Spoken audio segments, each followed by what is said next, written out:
সংঘর্ষে উড়ে গেছে বরিশাল এক্সপ্রেস নামের যাত্রীবাহী একটি বাসের ছাদ। তবে বাস না থামিয়ে ছাদবিহীন গাড়িটি কয়েক কিলোমিটার পথ চালিয়ে নিয়ে যান চালক। এতে আহত হন বেশ কয়েকজন যাত্রী। মাওয়া এক্সপ্রেসওয়ের শ্রীনগরে এই দুর্ঘটনাটি ঘটে।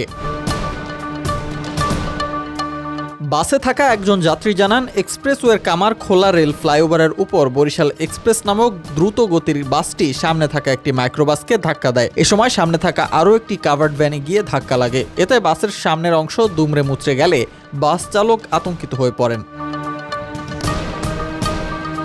এ সময় পেছনে পুলিশ ও সেনাবাহিনীর গাড়ি দেখে বাস চালক আরও বেপরোয়া হয়ে ওঠেন। উল্লেখ করে যাত্রীরা জানান, এক্সপ্রেসওয়ে রেলিংয়ের সঙ্গে ধাক্কা খেয়ে বাসটির ছাদ উড়ে সড়কে ছিটকে পড়ে। এতে যাত্রীরা আরও আতঙ্কিত হয়ে বাসটি থামানোর অনুরোধ করেন, কিন্তু তারপরও থামেনি চালক, বরং ছাদবিহীন অবস্থায় প্রায় 5 কিলোমিটার পথ চালিয়ে যান তিনি।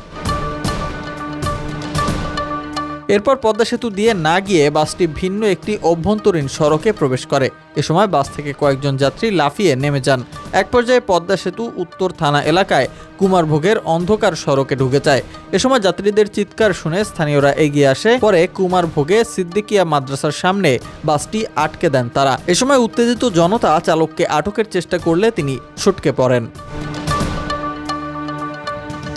শ্রীনগর ফায়ার সার্ভিসেস স্টেশন কর্মকর্তা দেওয়ান আজাদ জানান, এক্সপ্রেসওয়ের বিভিন্ন জায়গা থেকে আটক 8 জনকে উদ্ধার করা হয়েছে। বেপরোয়া বাসটির গতি মাঝে মধ্যে কমলে তারা লাফিয়ে নামেন। এর মধ্যে একজনের মাথা ফেটেছে। একজন চলন্ত বাস থেকে লাফিয়ে কোথায় পড়েছেন তার এখনও হদিস পাওয়া যায়নি।